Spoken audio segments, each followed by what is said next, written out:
Good evening, everyone. You are all welcome to today's class. My name is Adejumobi Joshua, one of your tutors for the Generative AI class. And I hope you are as excited as I am for today's class. Please confirm if you can hear me and if you can see my screen very clearly.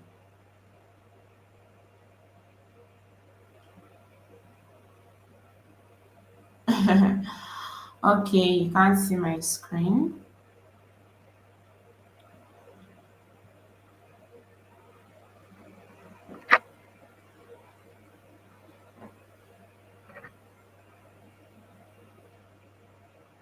Okay, okay, great. You can hear me, but you cannot see my screen. All right. Oh, let me share my screen. I'm sharing a collab notebook. A collab notebook.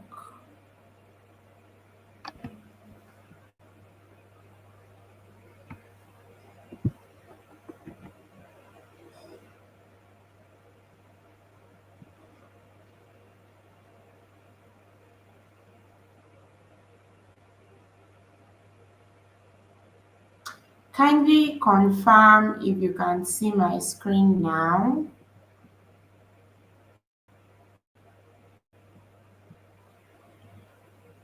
Oh, you cannot still see my screen.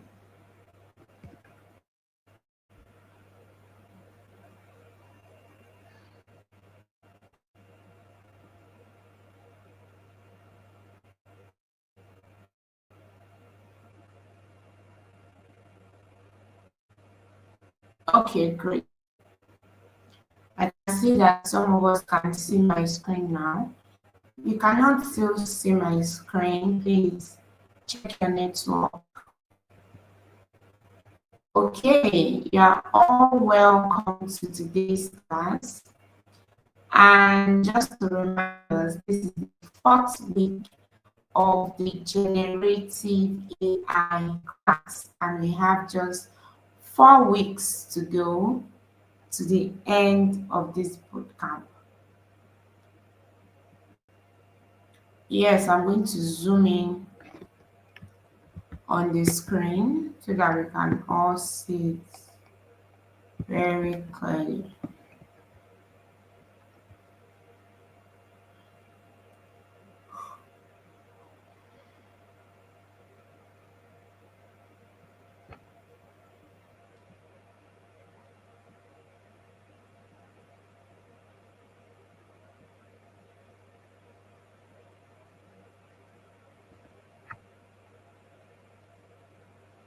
Okay, excellent to have us all here once again this evening. And just as we usually do, I'll give a brief recap of what we did yesterday. So yesterday we discussed majorly about retrieval-augmented generation.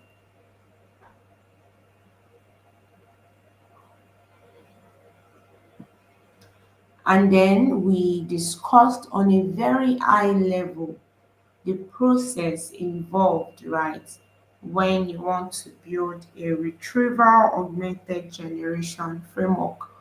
We all discussed about the importance, right, of using RAG and the limitations of the current large language models that we have in today's world. So if you do not have the collab notebook that is currently being displayed on my screen, please check your learning management system, as I've been made to understand that the collab notebook has been uploaded there.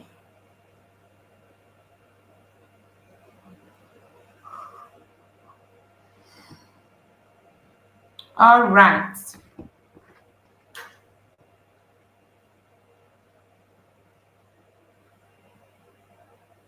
So tell me one thing that you learned yesterday on retrieval augmented generation. We discussed majorly about retrieval augmented generation. Tell me one thing that stuck with you yesterday in the class discussion.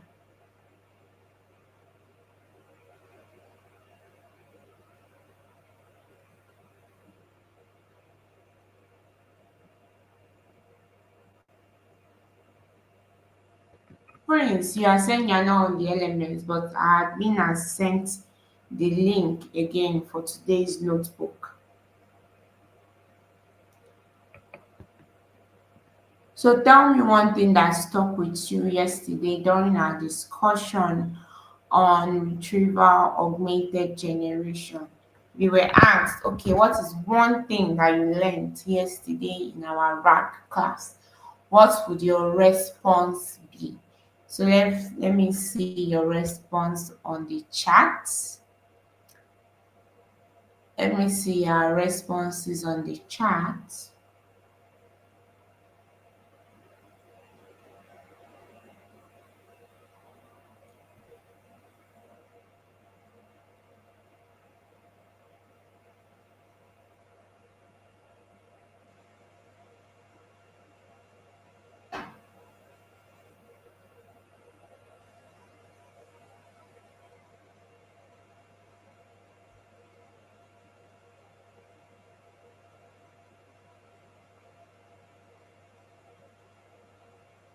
Mm-hmm.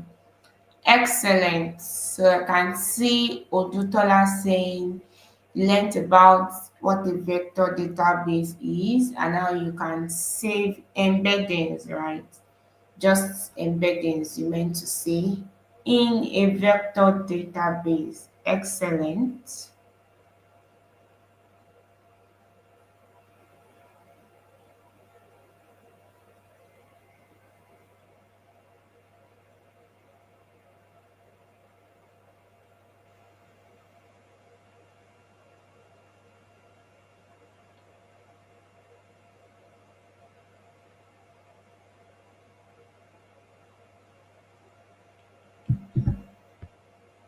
Our RAG works great.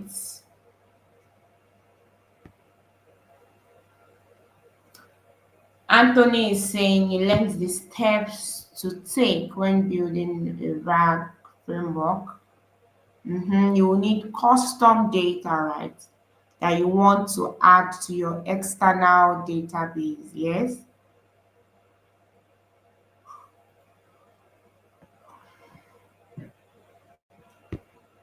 Genevieve is saying he understood what a vector database does. It's used to store embeddings. Excellent. Think about the RAG architecture. Great. About today, what a database does. You meant to say, we have different types of different types of databases, and we established that yesterday, right? So what a vector database does, you meant to say. Great. Olajumoke, you learned how the process of retrieval,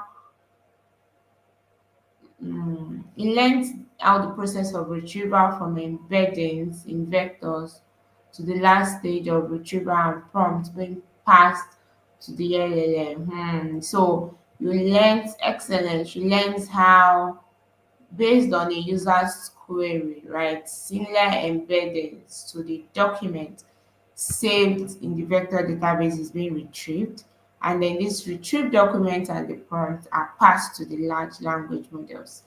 Excellent, Olajumoke. That summarizes everything that we discussed about the RAG architecture yesterday. Great one, Olajumoke. Chukwudi Ezekiel, structure or architecture of RAG, how queries and custom database are converted into embeddings, then similar, yes, excellent. Similar embeddings, you meant to say, are given scores depending on how close they are. Great one. Anthony, the data needs to be transformed from text by using great. All right. I can see Miguel J saying data preprocessing via user prompts, embedding using the embedding model, retrieval process, and passing the interpreted data. Wow, we do not have an interpreted data, right? So what we do have is that the private or custom,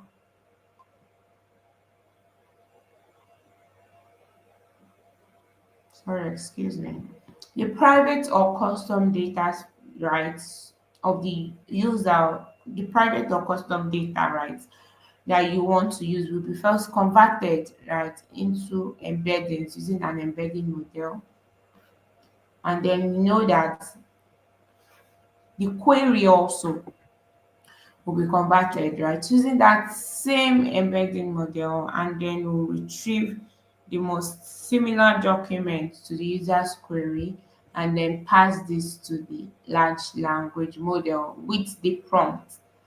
Benjamin said that um oh, is anything wrong with my voice? Sorry about that. Please confirm if you can hear me very clearly.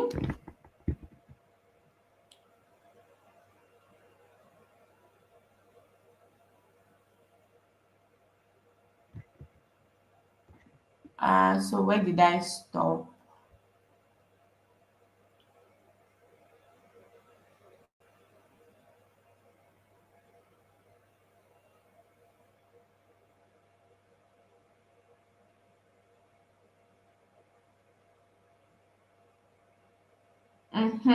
Excellent.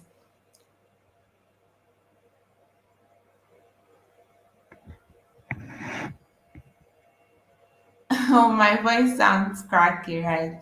Please help me manage my cracked voice today. All right. So moving on. Uh,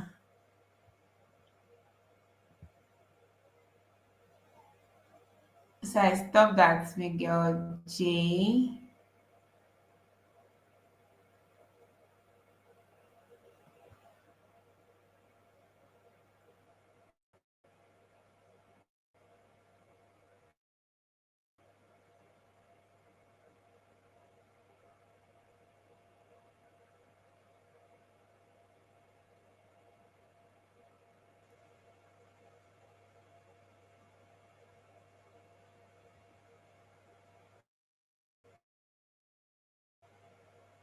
Yes, so I can see Oyewumi saying he learned how private or custom data, right, can be embedded and stored in a vector database. Well, we just saw the structure, right? But excellent.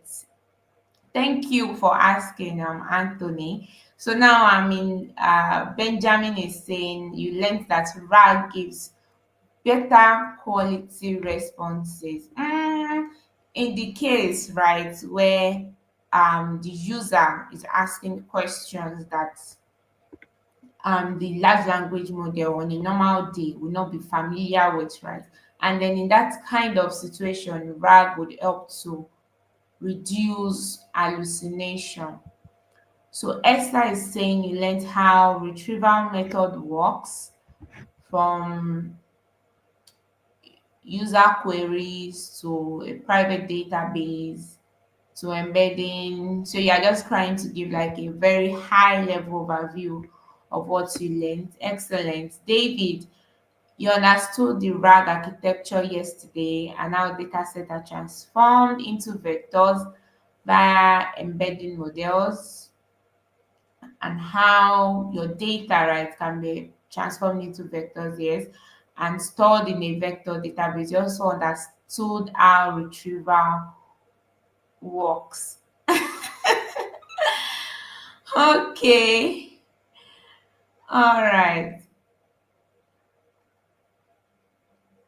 Clement is saying that he learned that a vector database allow our models mm, So I think you are trying to say that a vector database, right, stores data, right, in vectors format, right, which these vectors has been transformed through the use of an embedding model, right? I think that's what you meant to say, Clement. Beauty is saying you understood how private data can be sent.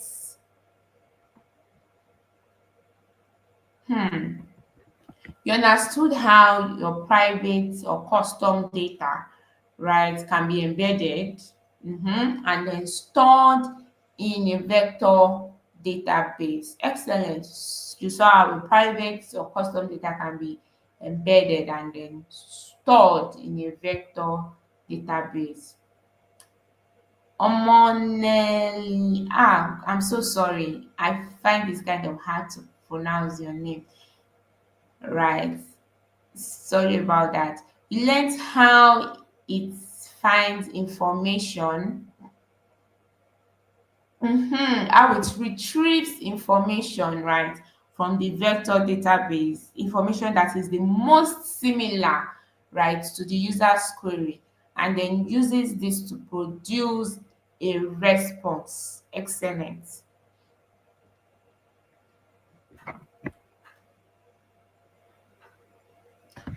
Esther is saying you learned that your data must be transformed or converted to a vector.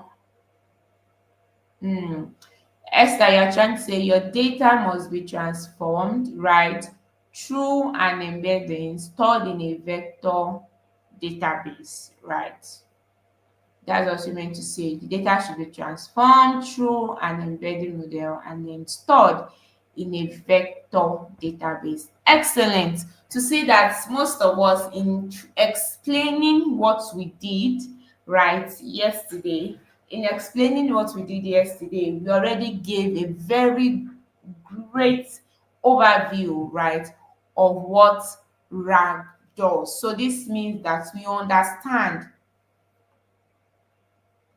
on a very high level, right, how RAG works.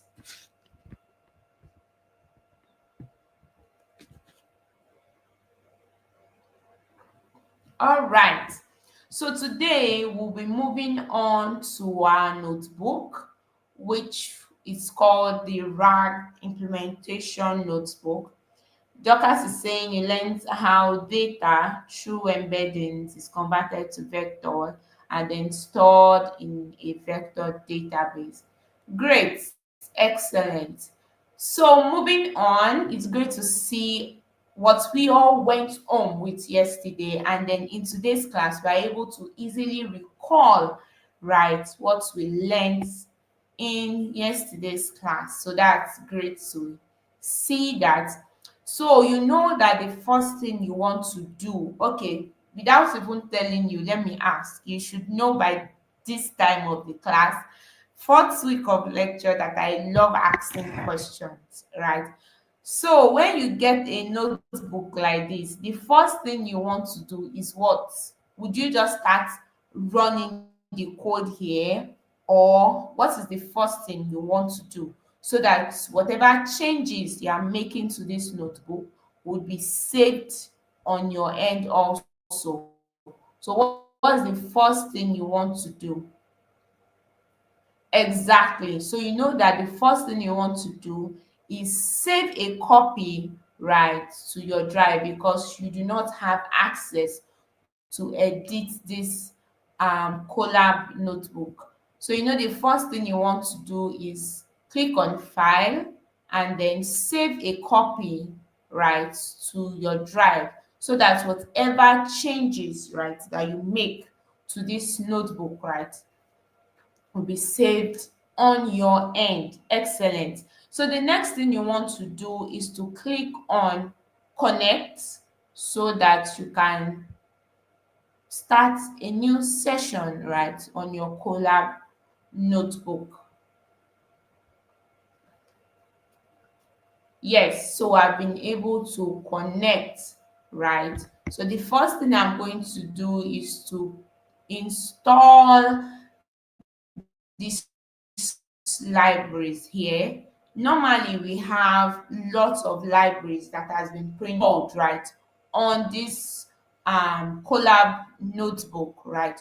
So that is why normally when you've been using it, we've just been importing different libraries, because the way the developers created this notebook, right, they've pre-installed lots of libraries, right? So when you just open a collab notebook, Google collab notebook, you can just start importing libraries and then use them. But at some point, right, you do need libraries that have not been pre-installed, right, with the notebook. That is why we are doing this pip install the different libraries that we'll be using as we move on in this class. Then the next one, you want to import what you need for this notebook. Then you'd also want to make sure that this current notebook that you are using, you have access to your Hugging Face token. I'm sure that by this stage in the class, we should all have our Hugging Face token. Nobody should be struggling again with getting their Hugging Face token. So make sure this notebook has access, right, to your Hugging Face token by toggling this access on. Then once you are done with that, you want to run the next cell. If you did not rather name yours Hugging Face token, right, then you want to change this to whatever name you gave your token from Hugging Face. Then if you look at the first part of the notebook, it's trying to explain what tokenization is.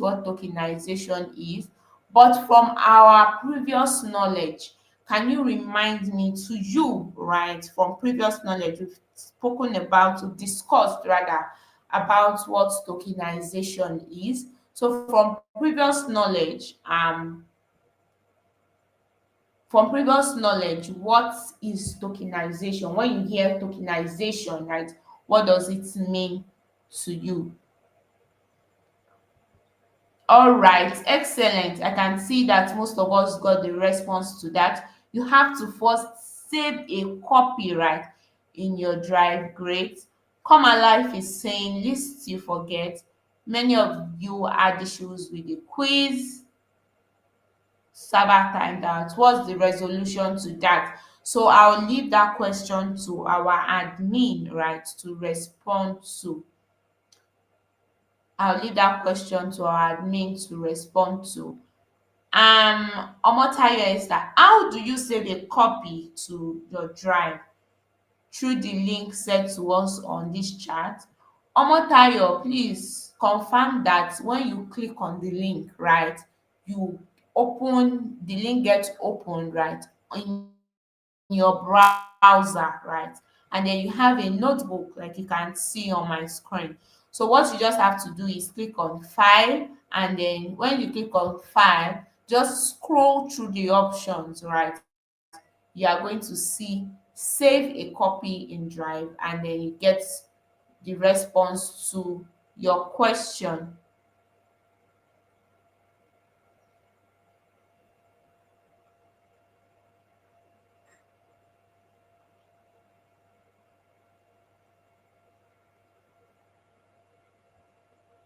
So Olajumoke is saying thank you. Thank you for responding. Wow, excellent. You see, we have very helpful colleagues here. Olajumoke and Clement have already responded to you. Oh, I'm so sorry about that NG connection. If you were not in class yesterday, please watch our video yesterday on YouTube. Please, I want us to make it normal in this class that if you should miss a class, right, please try maybe early in the morning before going to work, try to watch what was missed, right, so that you will be up to date, right, before coming to class. So RAG means Retrieval Augmented Generation. But to understand more about how the architecture works, we'd have to watch yesterday's video, which I'm sure you can find on YouTube, NG Connections. So tokenization, excellent, Odutola, means splitting words into smaller units. Great. Can be words, can be sentences, depends on your technique, right, of tokenizing. Breaking down text into smaller units, great. Meribayo, breaking words into smaller units, breaking word text into smaller units. Great one, Miguel J. Genevieve is saying has to do with breaking words into smaller chunks. Fadeke, sentence into individual words or parts. So it depends, right? Just like we learned before, there are different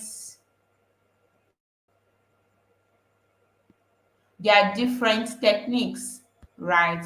There are different techniques, right, to do tokenization. It might be to break sentences into smaller words, depends, even break words into characters, or break sentences into subwords. So it depends on the technique of tokenization. But on a very high level, I can see that we all get the idea, right, of tokenization. So I can see Adura Agbemi, excellent, Clement, conversion. Breaking down is a very key word, right, to mention whenever you're explaining tokenization. So I think Clement's going to say breaking down, right, sentences into words. Olufunke, great one to see that you've been proactive. You already did it yesterday during the lecture. So today you're just starting from your own copy. Great. Olajumoke, tokenization means breaking words into smaller units, right? Excellent. Folashade, into words or parts, right? The computer won't still understand the parts, right? It is when they've been converted to numbers, right? Oh, I should resend the notebook. Our admin, please resend the notebook for those that do not still have it. Abia Anthony, excellent. Toplizzy, you can do as you wish, right? Go to your Open Face account. If you're tired of using the token that we've created, right? You can create a new one if you wish. But the one that we've created, right? The one that we've created would definitely still work, right? We created the token the same time that we started this class, right? And I've also been using that same token since the beginning of this class. So the token that we created then will still continue to work now. All right. I can see Abia Anthony, Folashade, Omoneyi. Chinedu, thank you for responding to NG Connection. Femi Bello,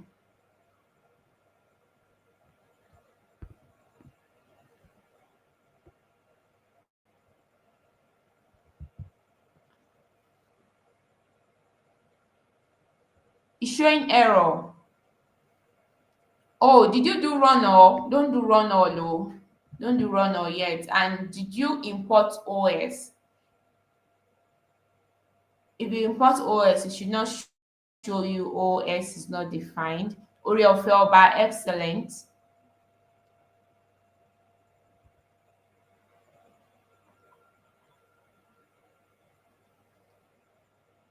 Elijah, okay, great one. I can see Lawrence. Lawrence is saying, can you use other programming languages like PHP, Node.js with Hugging Face apart from Python? I think you can use JavaScript. I don't know. I don't use Node.js, right? I know maybe Node.js probably is for front-end people or PHP. I don't use those languages, right? But you can't use PHP with Hugging Face, right? But I think there's always a like JavaScript version, right, that can be used. Omotayo Esther, great to set your part. Oh, I agree with the first part, Omotayo Esther. Francis, an uncommon word, okay, oh, into chunks or subwords. Great. Does this notebook need a new secret code? No, you do not need a new token. You meant to say, oh, Labi, you can keep using the previous token that you've been using before.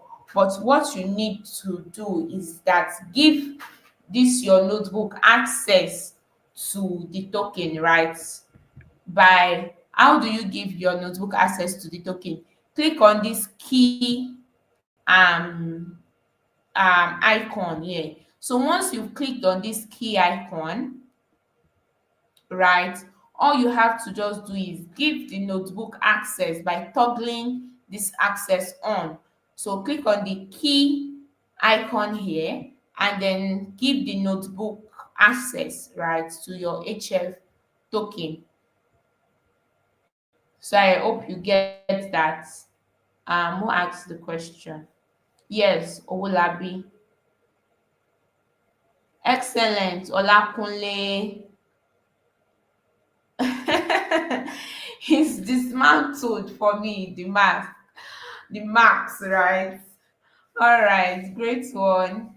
Domzara concept, Sunday, Oyewumi. Excellent, right? So we are all on the same page now, and then we can move on.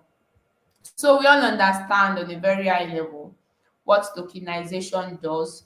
We also have a link, right, to us that have been linked for us where we can read more, right? You can always make sure you click on links that have been added for you in your notebooks, right? So you can understand how things work more, right? So I've added a link there for you so you can use it to read more, right, on how tokenization works. But for this demo today, we'll be making use of tick token, right? So we are currently here. We'll be making use of tick token. Tick token is a library created by OpenAI. So it just helps us to show how tokenization works internally, right? It just helps to show how tokenization works internally. And the method of tokenizing that we'll be using is this CL100K base. There are other different methods that you can check out on OpenAI's cookbook. So you just have to go to Google and type OpenAI's cookbook or type tick token from OpenAI, and then you get to understand more, right, about how it works. So we have a simple text here. Let's see how this is going to be broken, right, into smaller units. So when we run this, and we know that to run a cell, right, on Google Colab, right, you either use Shift plus Enter, or you can just click on the play button right beside the cell here. So you can see the original text that we have here. Hello, how are you today? And then you can see that it is being broken down into 8 tokens, right? 8 tokens. And then they've been converted into IDs 1, 2, 3, 4, 5, 6, 7, 8, right? So this first part, tokenizer.encode, right? That is what is helping us break the text, right, into tokens, right, into different tokens, and then also converting those tokens, right, into numbers. So if you now want to decode and say, okay, oh, based on these tokens, I want to get the words that these numbers are representing. So you just have to do tokenizer.decode. So that is what tokenizer.decode is doing. That's why when you see the last thing here, you can see that we are getting back our text. And then here you can see tokens, right, which is showing us the IDs of the different tokens that our text has been broken down into. And then the length, when you see len in Python, will just show you the number of things, right, that you have in that um lists, right? As token here is a list, right? So it's just showing us the number of things, right, that we have in our list, right? And here it is 8.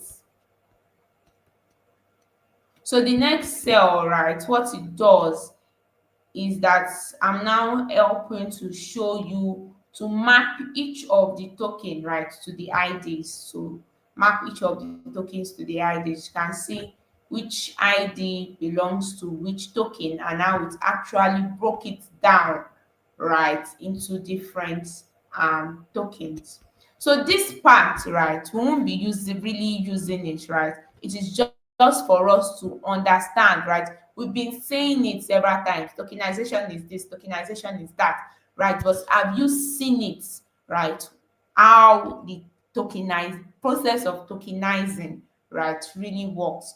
So that is what this is trying to explain. So we can use another sample text again to see how it is going to break it, right? Keyword whenever you are talking about tokenization to people, don't forget break, right? So the method of breaking, maybe sentences into words or subwords or words into characters, right? It now depends on whatever method, right, of tokenizing that you want. So I can say sample text is this is the generative AI class.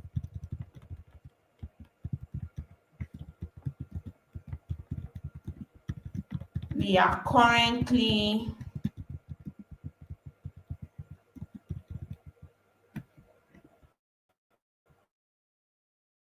or would you say we are currently in the 4th week? So when you run this, let's see how many tokens we'll be getting from this. Let me put an exclamation mark here.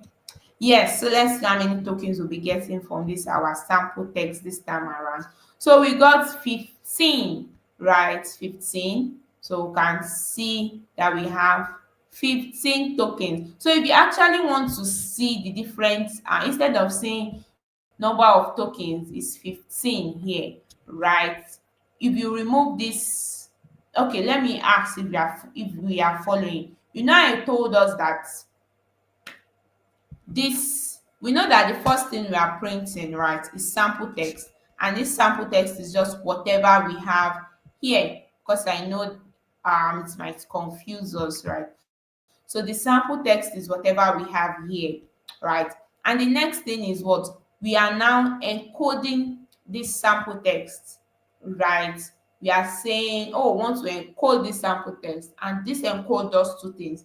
Helps us break down the text, right, into what tokens, and also convert them, right, into numbers, right? So these tokens here, right, already contains the different um numbers, right, that we have. So whenever we do length of tokens, it is just telling us the number of IDs, right, that we have in tokens. And if you want to see the content of tokens, you just have to print tokens, right, on its own, and then you see 1, 2, 3. You see that we have up to what 15 IDs there to represent these different um this sample text here. And then if I now want to convert from these tokens, right, these IDs that I have here, which is the third print statement here, and I want to convert them from the IDs back to the text, right? I want to convert them from the IDs back to the text, right? That is what the code is now doing. Encode will help you to what? Whenever you are using the tick token library, right? Don't forget, this is just for the token library. Tokenizer does encode, will help you to convert the text, right? Break it down and then convert it into what numbers, while tokenizer dot decode will now convert those generated numbers, right, back to the words, right, convert it back to the text. So this first part just explains the process of what tokenization, right? And then you can see how each of those IDs, right, are mapped, right, to each of the texts. All right, so before we move on to the next thing, which is embedding, let me see if you have any questions, right? If you have any question.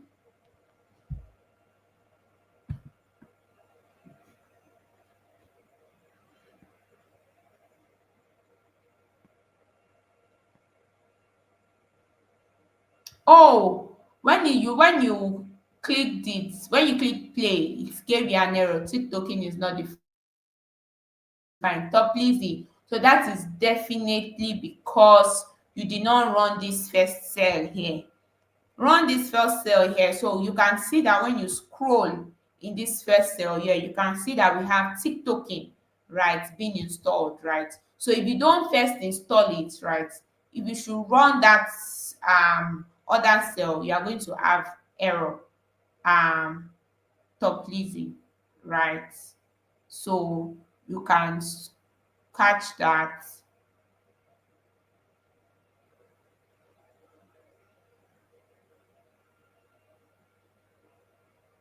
Yours is showing you welcome to collab Ayo. So that means maybe you are not clicking on the correct link, right? Once you click on that link that you're supposed to click on, right? Once you click on that link, it should take you to this notebook, right? Where you can now click on file and then create a copy.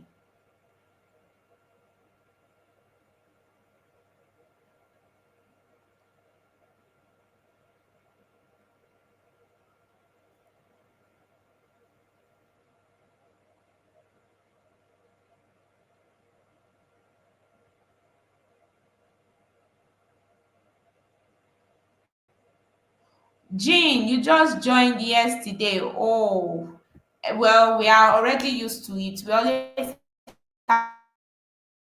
have someone new just joining our class. I'm surprised that I've not seen anybody saying the person is just joining today, right?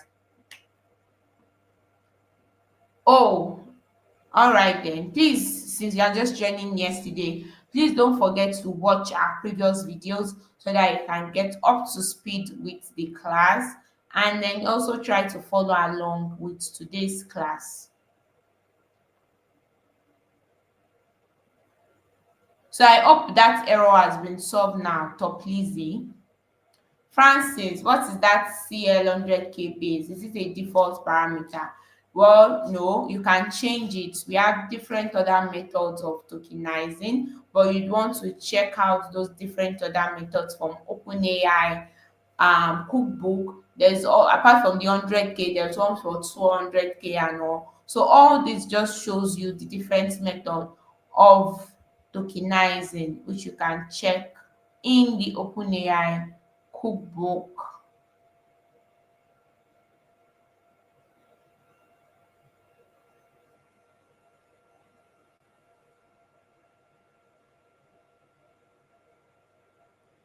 Please let us give us more time for the quiz. I can see most people saying that the time frame for the quiz is too short. Please let us give more time, right, for the quiz, right? How can I press the redo key? Oh, I know you can just do Control Z to undo, right? And then Control Y, right, to redo, right? So the normal things still work on your Collab notebook also.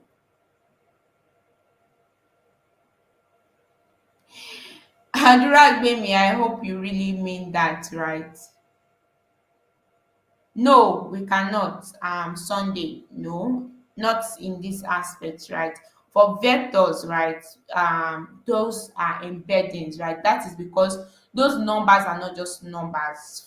That's for embeddings, right? The numbers are not just numbers. The numbers carry meanings, right? So that's for Sunday.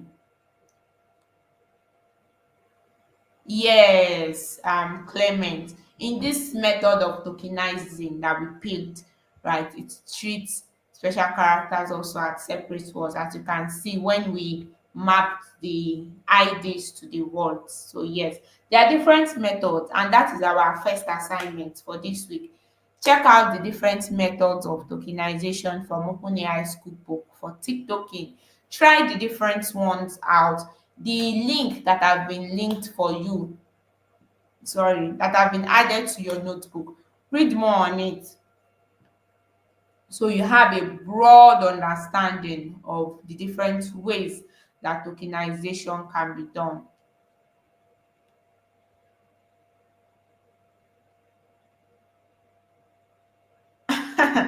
So another person is saying that the time is not so small. Wow, all right though.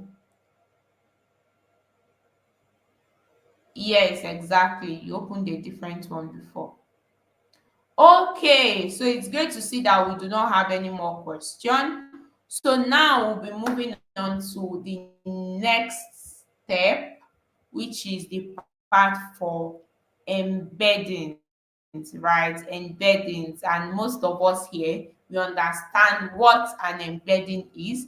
We know that an embedding is a numerical representation of text, right, that captures its semantic meaning, right? It's not just what the word contains, right? It's saying what is that word actually saying, right? That is why we are calling it an embedding. It's not just saying, oh, this word contains this. No, the semantic meaning of that word, right?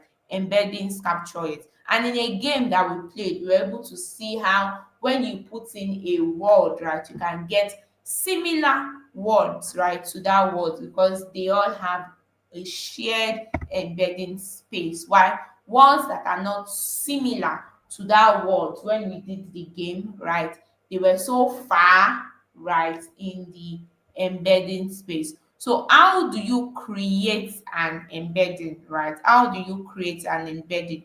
You can do that with the help of a library called sentence transformer, right? Sentence transformer.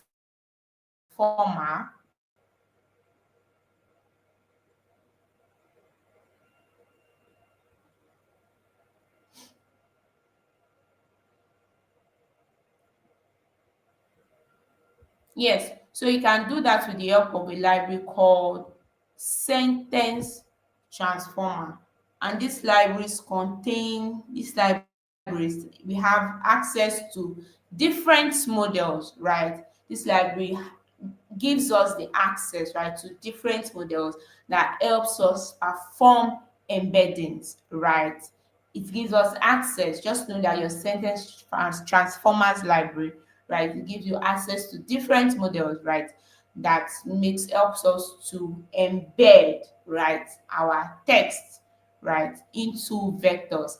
And one important thing you should also know is that embeddings is not just for text, right? You can also embed your images also. But once you get to that bridge, we will cross it to see how you can also embed. That's if we'll be getting to that bridge, right? But sentence transformers, right, is a library, right, that gives you access to different embedding models, right? So it gives you access to different embedding models that you can use to embed your text into um, vectors. So here we are importing our sentence transformer, and then this is our model of interest, embedding model of interest that we want to use. There are different types of embedding models. You can check your Hugging Face up for all these questions I'm going to ask you when I come the next class. That is when I come the next class, I'm going to ask you. So the first question, I'll write it down so I won't forget. The different types of methods, right, for tokenization that you can use for OpenAI. I can even also decide to add it to your quiz. So let me write them down because we've discussed about it in class. Different methods of tokenization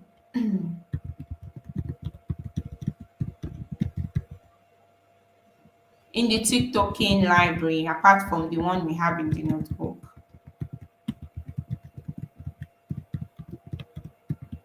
Another one is different embedding. What other embedding model? We just know like 2 to 3 embedding models that we have, apart from the one in your notebook. All right, so those are the first two assignments, right, for you. We'll be using the all mini LM L6V2 embedding model. So now let's say we have some sentences, right? We have this sentence: the cat sits on the mat, a feeling rests on the rug, the dog plays in the yard. Python is a programming language. I will even say Python is my best programming language. All right. So, what did you notice here? We have the sentences, and then we are just doing, you know, we've already loaded our embedding model here, right? And we gave it a variable name, embedder. Right. And if you have been following in this class, even if you do not even know Python, we all know what a variable does, right? You know that a variable is like a box, right? A box, right? So that whatever this sentence transformer, everything, we've loaded it and we are putting it inside this box named embedder, right? So that instead of having to call sentence transformer and the model that we are interested in, all we just have to do is call this variable what? Embedder, right? And then we'll have access to whatever is inside this our box, right? So that is why you can see that after defining our sentences, we are now doing embedder.encode, right? Want to encode our sentences. So that's why you can see that we are doing embedder.encode, right, sentences.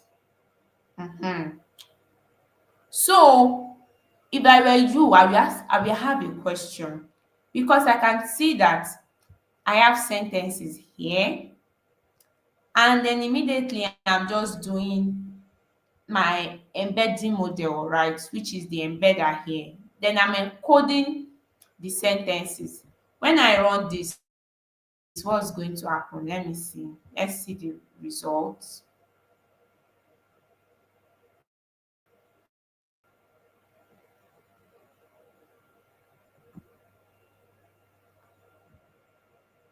Let's see the result. Still running.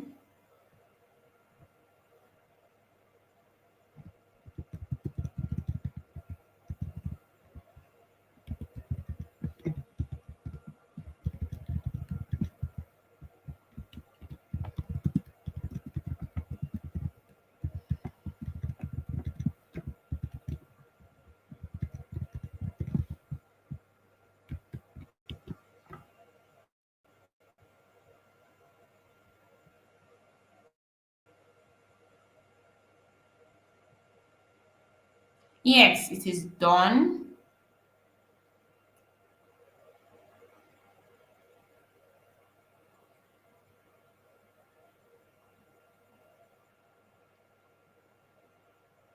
So here, you know that, okay, this our sentences here.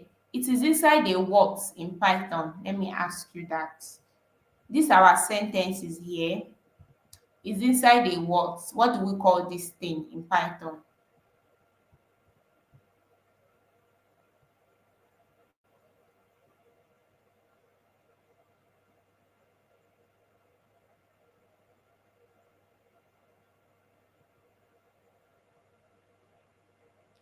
Let me see if we have any question.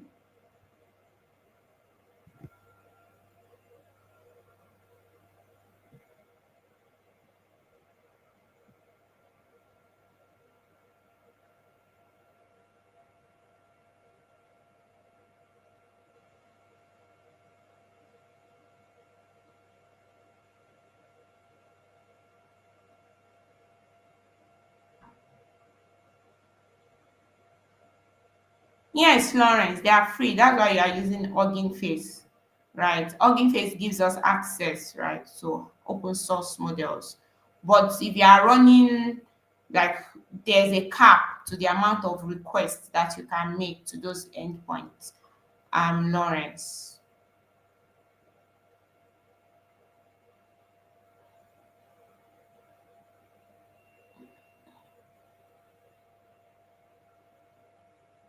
Oh, I can see that David has a question already. Just like I explained before, that tick token library, right? It's just a way to see how, for us to see how models, right, internally tokenize, right? So it's just a way for us to have an understanding and see, right, how they tokenize, right? And it doesn't have to be sequential actually, since we have unique IDs, right, for each of the tokens. So as long as it is unique, it is okay. It doesn't need to be sequentially ordered.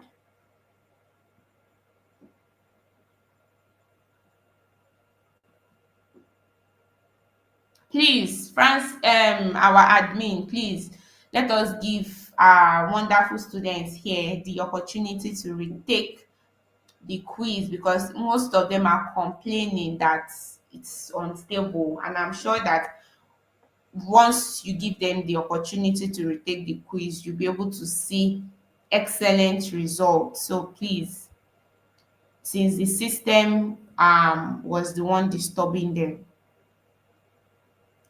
Yes, thank you. Come alive.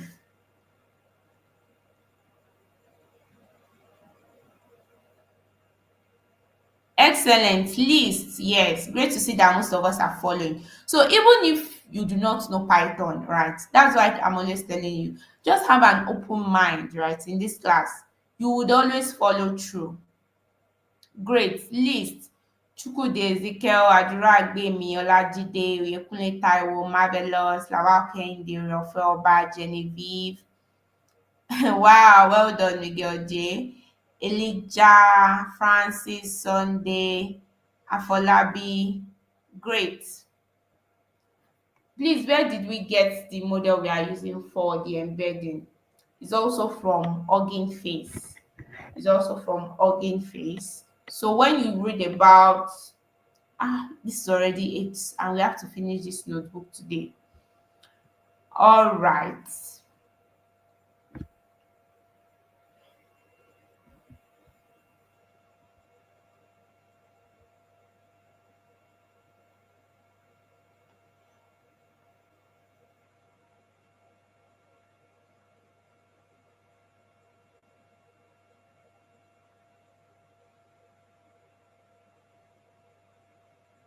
Excellent. Great to see that most of us get that list.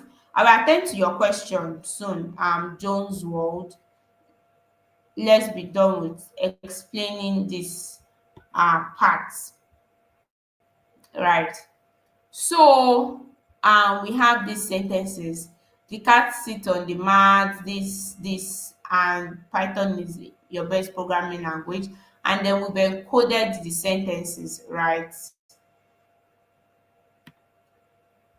So this sentence zero, right? This zero is just saying, oh, show me the first item on the list. And we all know that the first item on the list is saying what? The cat sits on a mat. So assuming I change this zero from 0 to 1. So this one is saying, show me what? The second item, right, on the list, right? So we start our counting from 0, right, in Python. So 1 is saying, show me the what? Second item on the list. So if I should run this,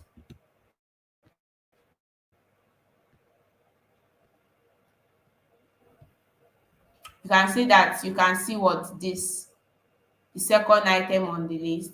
So if I should change it to 2, sentence 2, it is going to show me what? The third item on the list, right? Yes, it's going to show me the third item on the list. So that is just to display what we have, right, in our original sentence. So now this one is now trying to show what? Our embeddings, right? These embeddings that we'll be talking about, right? So here we can see the shape, the size of this embedding. So dot shape, right? Ah, most of us are not very conversant with Python. Okay. So we use dot shape, right, to show size, right, in Python. We use dot shape, right, to show size, to show you the number of rows, column, or if we have height, right, in your variable of interest. So now here we just have um the number of rows that you want to see there. You can see 384, and then you can see the different numbers there, the different vectors, right, that we now have. So if I say um if I change this to, sorry, if I remove this 0 here and then I do dot shape alone,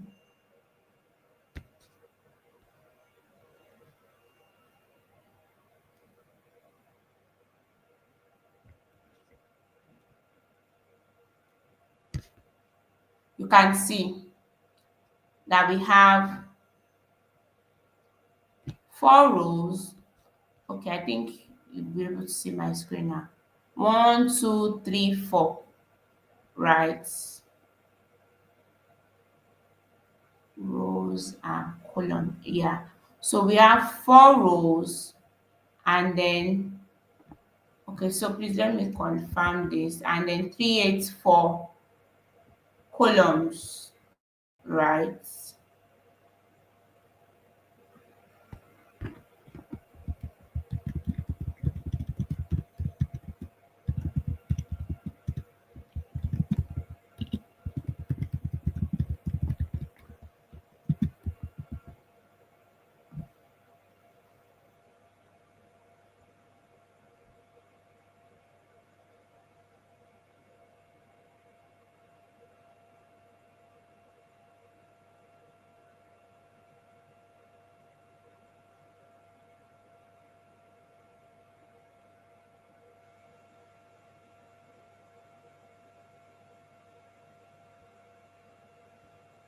Yes, we have 4 rows and then 384 columns, right?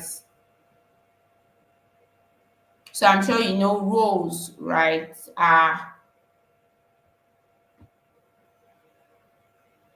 horizontal, right? And then columns, they are vertical.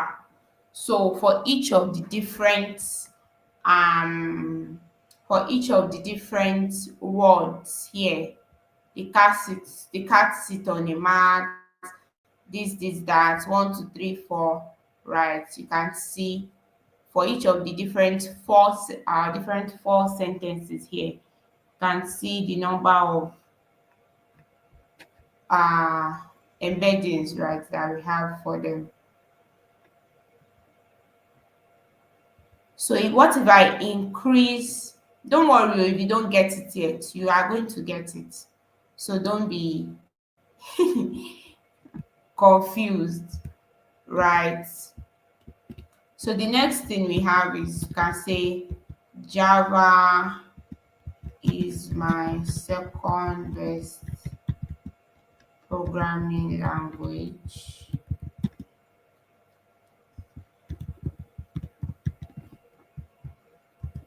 And I say Sequel is my third best.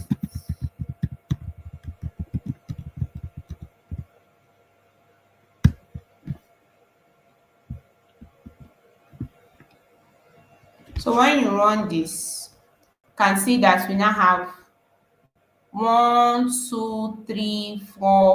6 sentences, right? And then you can see that the shape, right, is now also telling us that we have 6 rows. A number of columns, right, remains unchanged. So each sentence, right, 384 columns, each sentence is represented by a vector of 384 numbers, right? Each of those vectors, right, sorry, each of those sentences, I meant to say actually, is represented by a vector of 384 numbers, right? And that is largely due to the type of embedding model, right, that we specified. So which will now take us back to Jones' question, right, which is, okay, how do we even know the type of embedding model to use? So we'll come back to organ phase. Okay, let me create a new one. Come back to organ phase here, and then you go to models.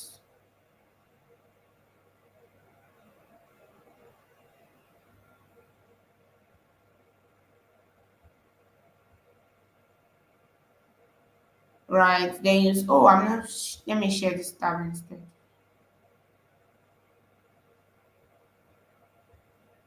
So you go to models, and then under libraries, you will see your sentence transformers, right? On the left hand side of your screen, you see your sentence transformers, right? So you click on your sentence transformers. So once you click on that sentence transformers, right, you'll be able to see the different embeddings, right? This is the current one that we are using, right? This is the one that we fine-tuned, right, in my paper. BGM3 was the one we fine-tuned. So this is the current one that we are using. All mini LM L6 V2. So this is the current one we are using. So we can change. Let's change. Let's use this. Let's use this coin 3 embedding 0.6b.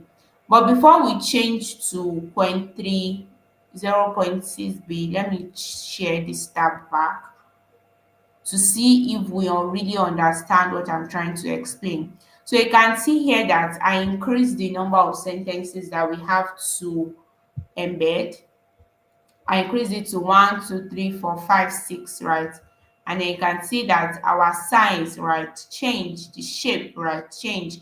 You can see that we now have 6 rows and then 384 columns, which means that each sentence, right, in that our list above, right, is represented by a vector of 384 numbers. So a row, and then each sentence is for a row, and then we have 384 columns. um we all know how an Excel sheet looks like, right? The way an Excel sheet looks like, we have rows and then we have columns in an Excel sheet.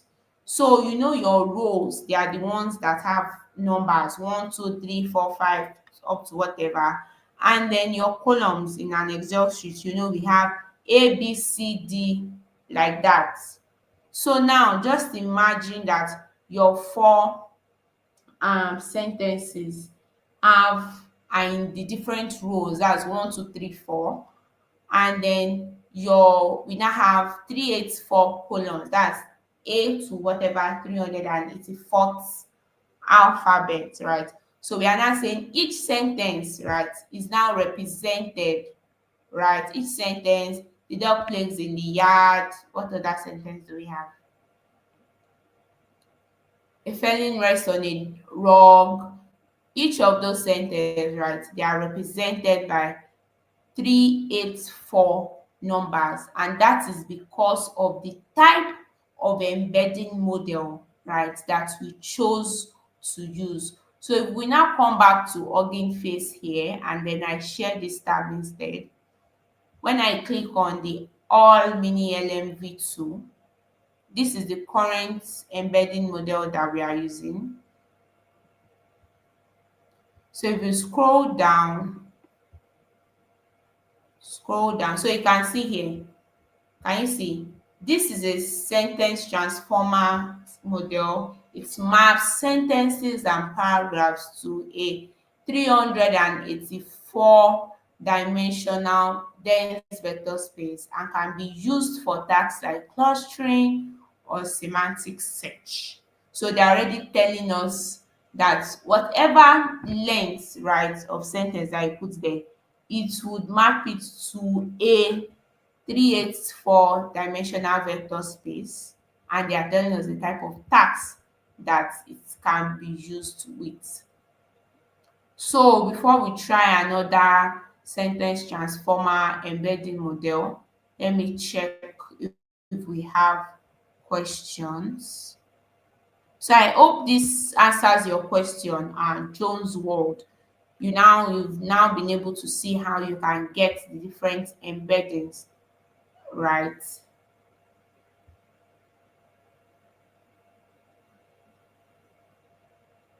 Toplizy is saying your own embedding shape number is not changing. Your own embedding shape number is not changing. The number of columns, right, will not change, right, because we have not changed the type of embedding model that we are using, right? We just saw here that this is the embedding model that we are using, and then the what's it called, we can see here that it maps, this particular embedding model maps any type of paragraph, right, to 384 dimensional dense vector space, so which is saying the number of columns, right, would always be 384. But then depending on the number of sentences that you now have, that is what will determine this number of rows here. So if I reduce my number of sentences to 5, let's say I remove Python is my best programming language, right? I reduce the number of sentences to 5. You can see that the number of rows in the shape, right, is going to change to 5, but 384 is going to remain the same, right? So let me come back to our questions. Oh, yes, thank you for that. Oh, Aduragbemi is saying you can't see my screen. Wow. I don't want to miss anybody's question, so I'll come back to that. Yes, I'm currently not showing my collapse screen, right? I'm showing Hugging Face, right? Because I also answered, which person's question did I even answer? Somebody was asking about how to get an embedding model, right, or Hugging Face, and then I've answered that.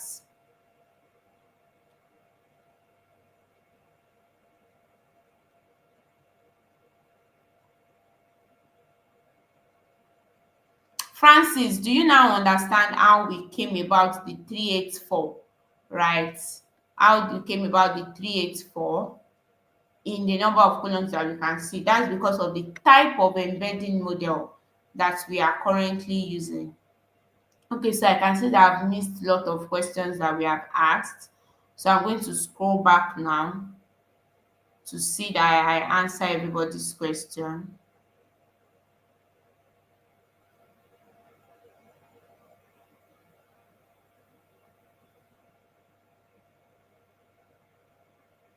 Grace, you should be able to get the notebook from your LMS, right? Chukwudi, Ezekiel. The first 10 numbers, what's first 10 numbers of what? Right. So those first 10 numbers, right, is just trying to show the first 10 numbers of the vector, right? So we know that each sentence, right, is represented by a vector of 384 numbers, right? So we are just trying to now show the first 10 numbers of the 384 um numbers that each sentence is represented with. So if you remove um if you remove this zero, which is saying you want to only see what we have. Let me even remove the 10 sef so that you see everything.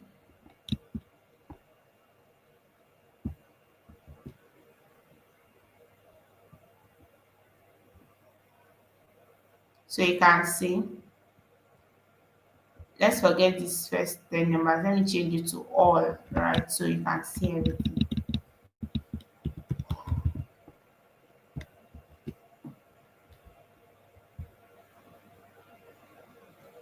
So this is the first one.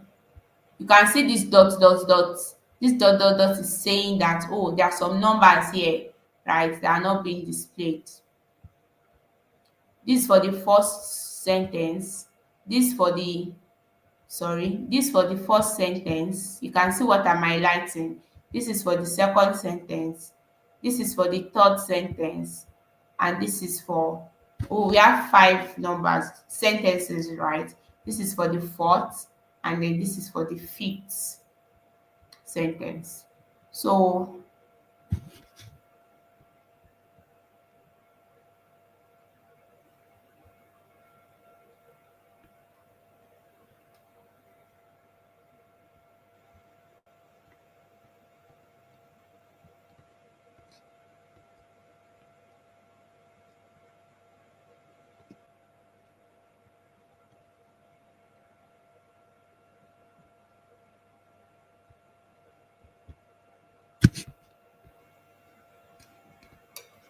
I'm sure you can all see that now. So let me keep on answering other people's question.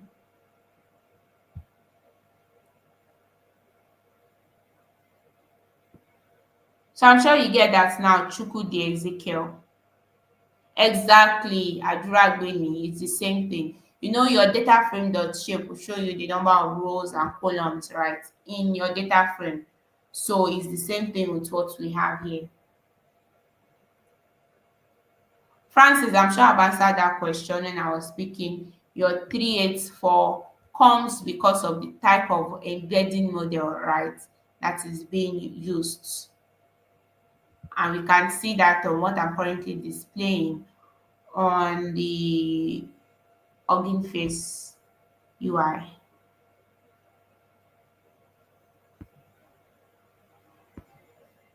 The print command again for the rows. So let me share my collab notebook. Oh, sorry, I wasn't sharing my collab notebook when I was changing it. Apologies. I was sharing Hugging Face. So this is the collab notebook. I changed it to all. Oh my god, sorry. So I changed it to all, and then you can see what we have there. So you can also make those changes on your end.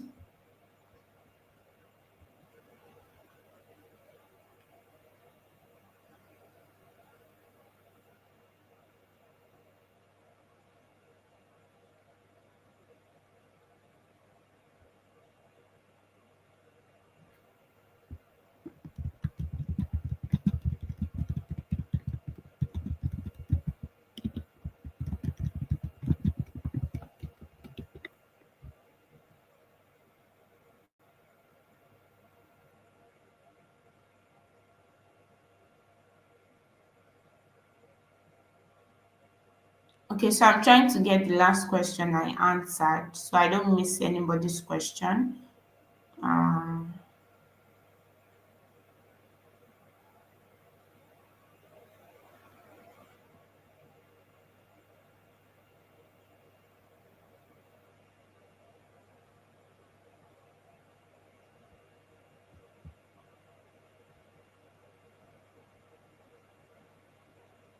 So I can see Shegun Bello. Okay, Shegun Bello is next. Saying we can also use describe. Mm, not directly, right? You can't use that directly here, except you want to first put it in a data frame, right? And even the kind of answer you would get will not be so insightful as opposed to when you have like a data frame of um different data types and all that you want to use describe on or dot info to tell you the kind of data type, different data types that you have there. So that will be very useful here. And this is not a data frame, right? Excellent. Thank you, girl J. Yes, this is the practical. We are just taking it one step at a time. We've shown you how to do tokenization. Now we are currently on seeing how embedding works, how we can change different embedding models so that you understand. And then before we now put everything together to show you how to build that RAG framework. Francis is saying let's use PGM3. Yes, so different embedding models perform they'll tell you, right, whenever you want to use an embedding model, you can see the task that it supports there. So yes, different embedding models performs different tasks. Just like I said before, we have some embedding models that can be used for text, right? And we have some embedding models that can be used for images. For the embedding models that can be used for text too, they will now tell you, oh, you can use this one for clustering, oh, this one is for semantic search, or you can use this one for um retrieval and all. So it depends on the type of embedding model that you are using. So I hope that answers your question, Genevieve. Top Lizzie, I'm sure you must have been helped. Abitab is asking, what is the importance of embedding? Please, can somebody answer that question for Abitab? What is the importance of this embedding? Can somebody help answer that question? You cannot find sentence transformer on your own Hugging Face. Wow. Okay, so I'll show that process again of how to find sentence transformers.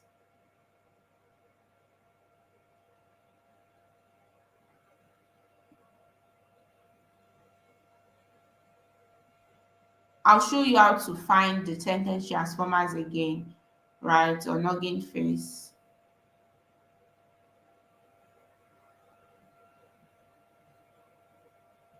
Yeah, I'm sure I've changed that now. Sorry, we're trying to tell me, right, but I had not gotten to that place.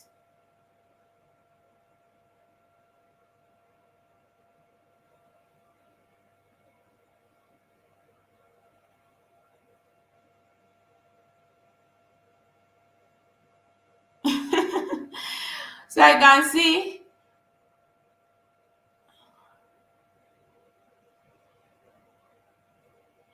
Abubakar saying, is it that different models? Please, I think I'm going to miss people's question this way.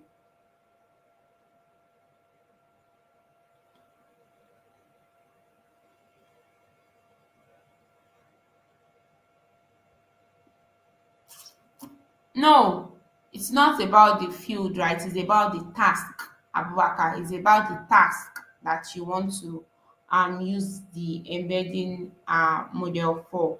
You can use it for semantic search. Let's say semantic search. You want to search that, okay, um based on this word, right, or based on this sentence, or based on this question that the user asks, right? I have a document, we've embedded it. What is the most similar um document to a question that the user asks? But the difference between semantic search and RAG is that semantic search, it will only give you the response, right, like that, as it's seen it from the document. But RAG now introduces an extra layer of passing the retrieved document and the prompt to give you a coherent response, right? So it depends on the task, not the field. Abubakar. Sorry about that for when I was showing my hugging face, but I'm sure we can all see my collab notebook now.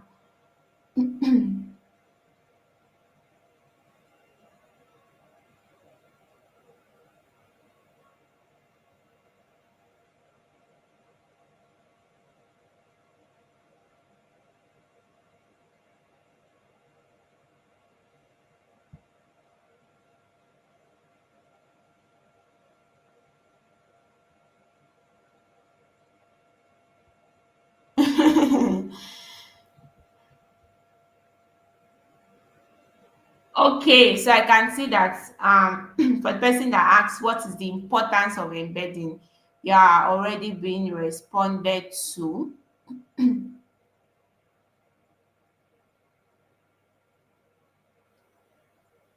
Okay, so I'll show all that again, right? So let me reshare and re-explain what I was trying to say.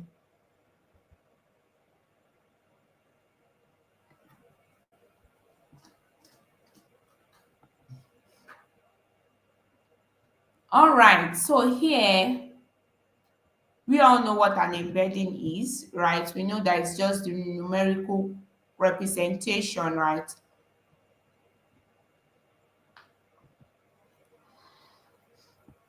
We know an embedding is the numerical representation of text that captures its semantic meaning. So these numbers are not just numbers, right? We are capturing the semantic meaning, right, of these numbers. We call them vectors. So, and I told us what a sentence transformer is. Told us that a sentence transformer, so I'll start from there again. So I told us that a sentence transformer, right, is a library that gives us access to different embedding models, right, on a very high level. It's a library that gives us access to different embedding models, and then you can use these models, right, to embed, right, our sentences. Then somebody asked the question, say, okay, how do we see these embedding models, right, on Hugging Face? So I said, oh, all you just have to do is come to Hugging Face. So let me share my Hugging Face, my Hugging Face tab again. So when you come to Hugging Face, right, this is what you are going to models. So once you click on models, right, we all can see this part of text generation. You can see the left hand side of your screen, right? You can see text generation, image to text, all these different models. But we are not interested in the tags, right, this time around. Neither are we interested in the parameter of the model. We are interested in the library, right? We're interested in the library. And then amongst the library, right, you will now see sentence transformers, right? Amongst the libraries that are available, I have lots of libraries available on Hugging Face, right? So you are going to see sentence transformers, right? So you click on sentence transformers, and then you are going to see the embedded models, right, that are available under sentence transformers when you click on it, right? So you can scroll through and then see the different um embedding models that are available, right? You can even see on the second page.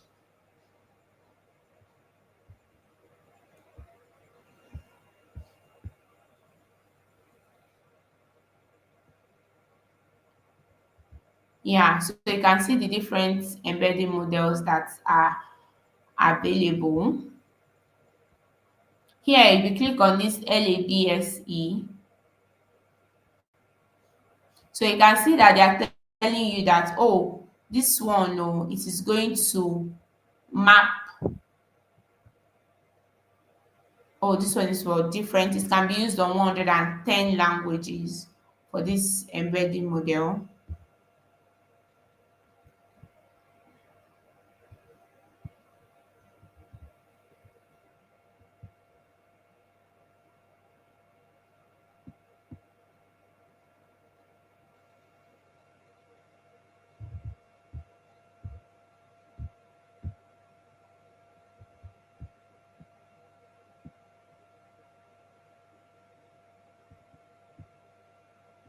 So you just have to do right before you use an embedding model is to make sure you read the card, right, to understand how that embedding model works, right. So here you can see um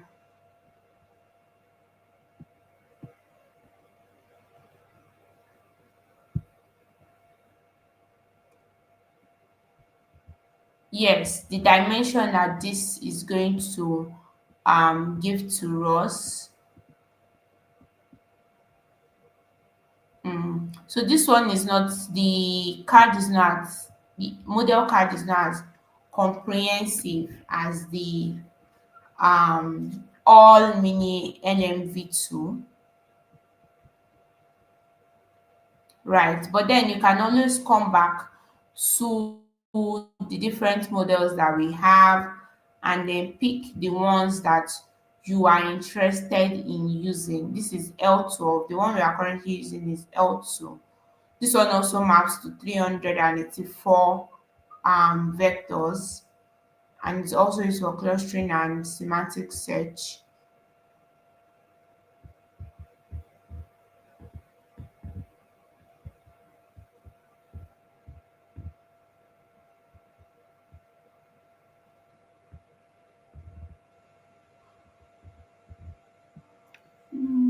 So yeah, that's the way to get your different embedding, so different embedding model, and then you can also always try out um the different ones that you have.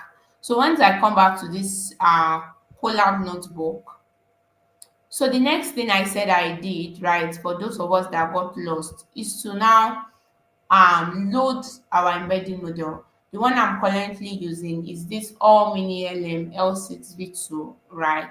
And then we know what this sentence transformer library, what it does. And sorry, excuse me. So we also know that this is just a variable name, right? And then we knows what, and we all know what a variable does. So now we now say, okay, oh, as an example, this is just an example, let's embed some sentences, right? And we are calling our embedding model to help us encode these different sentences that we have in this list. So now, fine, it has encoded it, but our normal understanding of what we have, right, of embeddings is like it will help us transform what text into vectors. So we need to see the vectors now that has been transformed, right? And to see the vectors, that is what this last print statement is doing.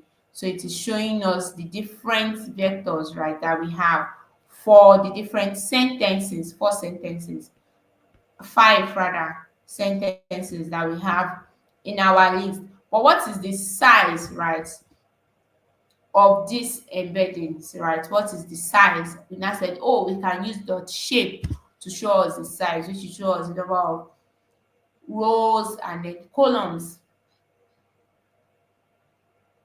The number of rows and then the number of columns, right, that we have in these embeddings. Here we can see that we have what 5 different sentences, and each of these sentences, right, they've been mapped to 384 vectors, right, which is why you can see that we have 384 columns there, because each sentence is mapped to a vector of 384 numbers. And we said, oh, where did this 384 come from, right?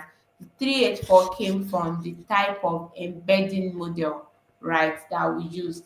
And then we've added sentences to this. What if I say I add a new sentence and I say this is the generative AI class,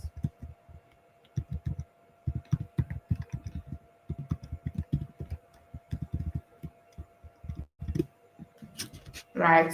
1, 2, 3, 4, 5, 6. So we now have 6. So you see that the shape, right, is going to be different, and then we have more vectors here. So let's also now change the embedding model. Let's pick an embedding model that will give us another uh, number of vectors apart from 384. So we'll see if the number of columns here will change from 384 to another number. But before we move on to that, let me check for your questions right on the chat.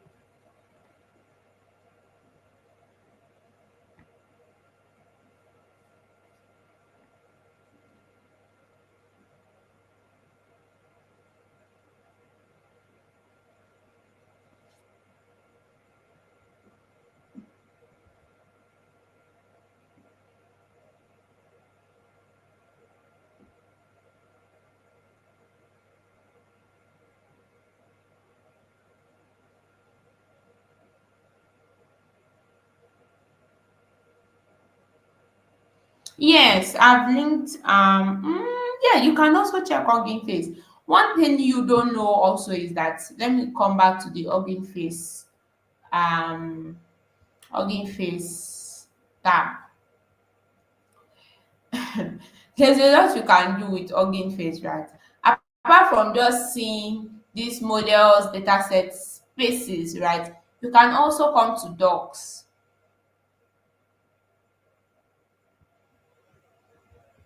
right? You can come to docs, and then you'll see tutorials that have been created, right? Or let's see, learn, yes. Click on this three horizontal arrow lines rather, and then click on it, and then you see learn, right? So when you get to this Hugging Face learn, right, you would see a lot of things that you can learn, and based on the basics that you've been taught in this class, right, you will be able to learn more, right, and even develop your knowledge better, right? So there are lots of things, right? This is the OpenAI cookbook. Oh, not this one, rather, sorry. So yeah, so you can learn lots of things on Hugging Face. So it's not just this model dataset spaces that you can see here that it's all about. So you can click on that. If you look at the upper right hand side of your screen, you're going to see three horizontal lines all together. Click on it, and then you are going to see learn, right? So click on the learn. You'd see different courses, right, that you can learn from based on your interest. So you can click on the LLM course, right? So once you click on the LLM course, you get, for those that already read the attention is all you need paper, you even get a more granular knowledge, right, of what the transformer architecture does, and a lot about tokenizers, a lot about embeddings and all. So yes, if you want to learn more, right, you can always come to the learn part, right, of Hugging Face. So I hope that answers our question. So coming back to the collab notebook, so let me share this tab instead.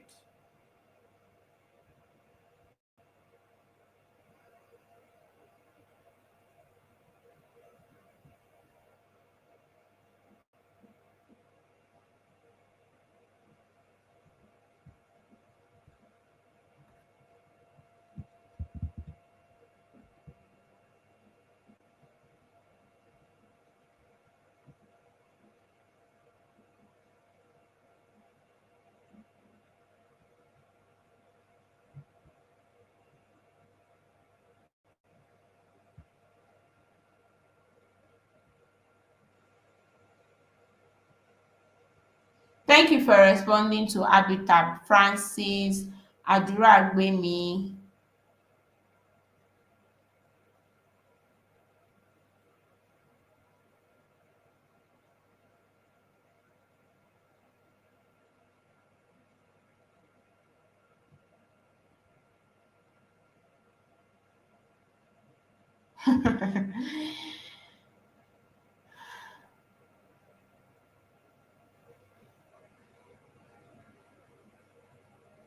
Collins, I don't understand what you mean. You cannot embed, you cannot edit somebody else's model, right? You are not the one that put it on Hugging Face. So you can only edit a model that you built yourself, or let's say maybe you fine-tuned the model and then you can create your own model card, right, for a fine-tuned uh model.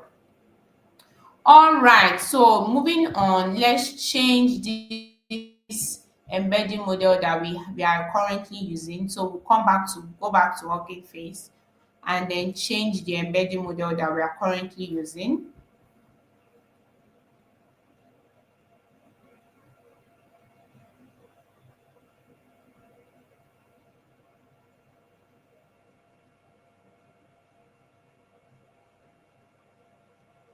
So let me share my Hugging Face tab again. Yeah, so we'll go back to models. So don't forget to click see learn, just click on this. You see three horizontal lines together on the upper right hand of your screen. So click on it, you see learn, and that is where to get new things, right, to learn on Hugging Face. Apart from learn for courses, you can also see their blogs, right, to read articles, right, written. All right, so to see our embedding model, all you just have to do is click on sentence transformers, right? And we said that, um, we are going to see the different embedding models, right? So let's use, somebody said we should use BGEM3. So let's click on it.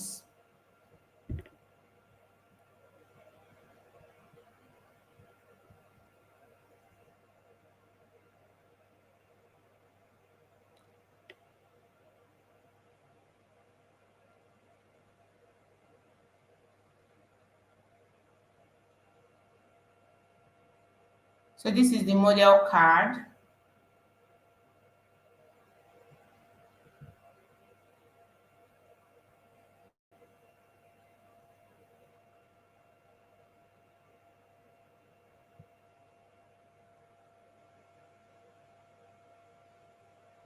So this particular one is not currently available in as a sentence transformer, right? So we won't be able to use it except we want to start using importing this flag embeddings and all, right? So since it's not available as a sentence, um oh, it's now available. Okay. You can also use, okay, so let's refer to this for the details.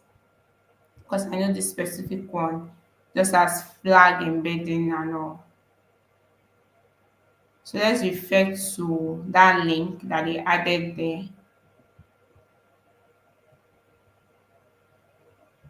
So you can see what am I lighting, right? So let's click on this.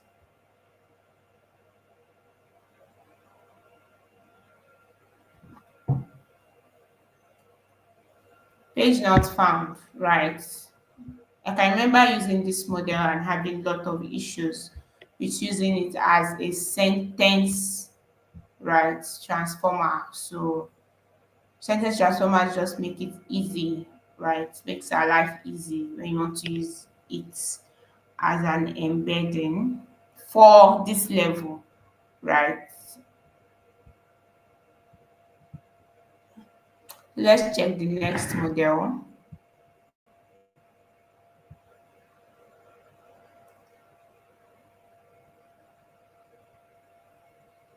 Can you see? So for this one, we have the sentence transformer usage available. So let's use this.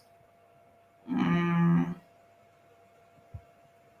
let me see.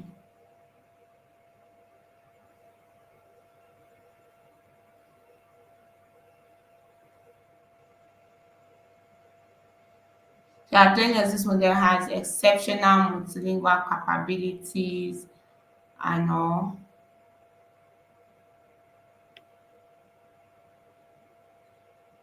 The number of languages you can get.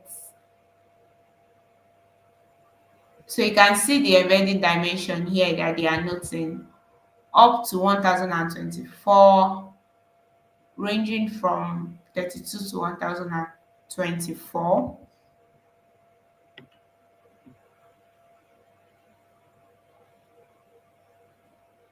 So they're already telling you based on your that's why always read the model card, right? It's important. Any model you want to use, read the model card because you are not the one that created the model, right? The people that created the models are the one that put it there for you. So always read it to understand how best to use it so that you not just be running into unnecessary errors and then giving yourself headache.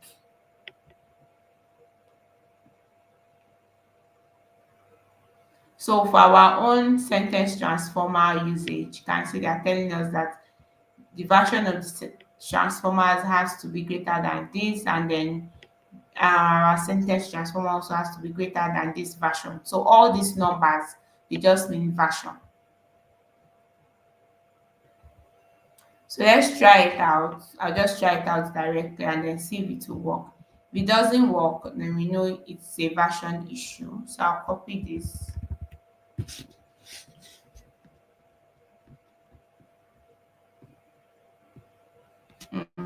Mhm.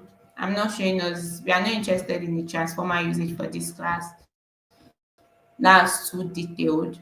So just be looking at the sentence transformers usage, right? Which abstracts out a lot of things for us. So I'll come back to my RAG notebook and then share this tab instead.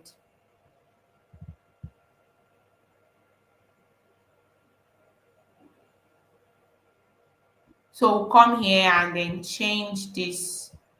Um, Let me do this.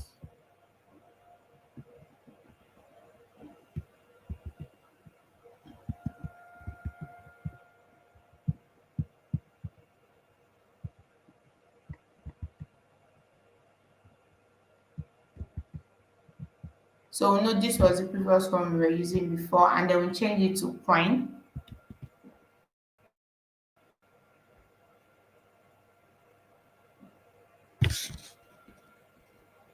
So it's running.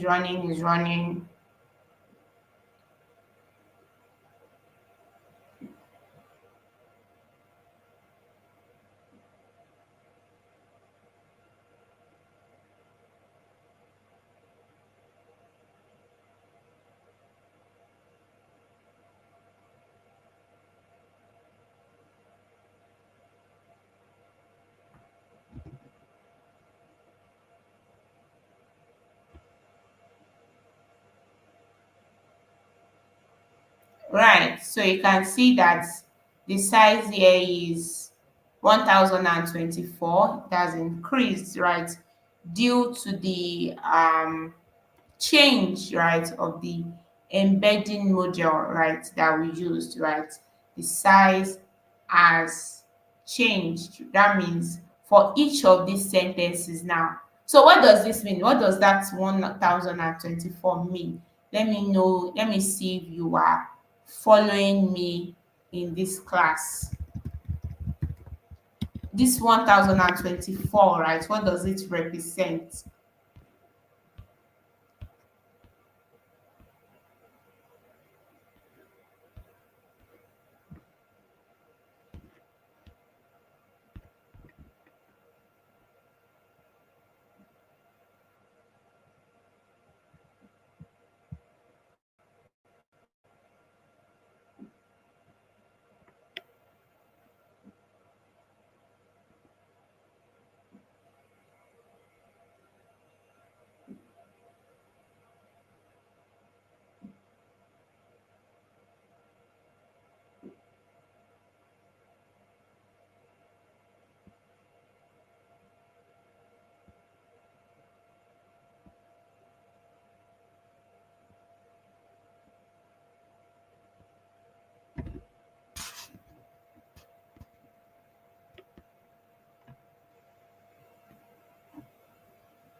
Okay, so I can see Abubakar saying, how do you check the accuracy of an embedded model through the output? From what I understand, right, about the metric accuracy, right, what accuracy does is that it checks the number of correct predictions, right, divided by the total number of, let's say, predictions, for example, right, correct number of predictions from a model divided by the total number of predictions, right. Abubakar, we do not have a ground truth here, right. So currently, what we are doing, we do not have a ground truth that, oh, we want to um even when you're talking about embedding, right, you don't use a metric like accuracy, right, for embedding, right? You don't use a metric like accuracy for embeddings. Yes, you use metrics like mean reciprocal rank, MRR, use metrics like NDCG, but you do not need all that for now, right? We are just still learning step by step, so you do not need all that for now. Fatai, how do you identify if it's available or not? I think you mean to say, oh, we have just 3 minutes to the end of this class. Fatai, you mean to say if the sentence transformer usage, right, of that embedded model is available or not. You can check that via the model card by just checking through the model card. Right. Francis is saying you try to use the point 3 embedding 8B, but it's crashed your session. You can see that I picked 0.6B. So you can see I picked 0.6B. Of course, the 8B is going to crash our simple collab session rather, because it's too large, right? For that free tier version, right, that we are using. That is why you can see that I just picked 0.6 B, right? So it's too large. Exactly, great one. It's too large for it. Thank you very much, Francis. Um,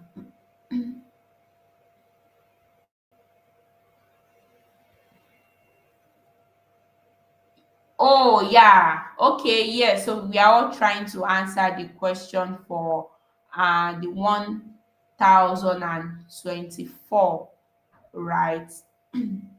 Yes, so it just shows us the number of columns there, which represents, right, which shows that, oh, each sentence, right, is represented by a vector of 1024 numbers. So each sentence is represented by vector of 1024 numbers. That's what it means. All right, so we've been able to see on a very high level tokenization and also embedding. We also tried out different embedding models, right, in today's class, right? When you come tomorrow, you are now going to see how can we retrieve, right? We've seen how to embed, right? How can we now do this retrieval? We'll be learning about how to use a library called FIAS, FIASS. So see you all in tomorrow's class. Thank you all for joining and bye.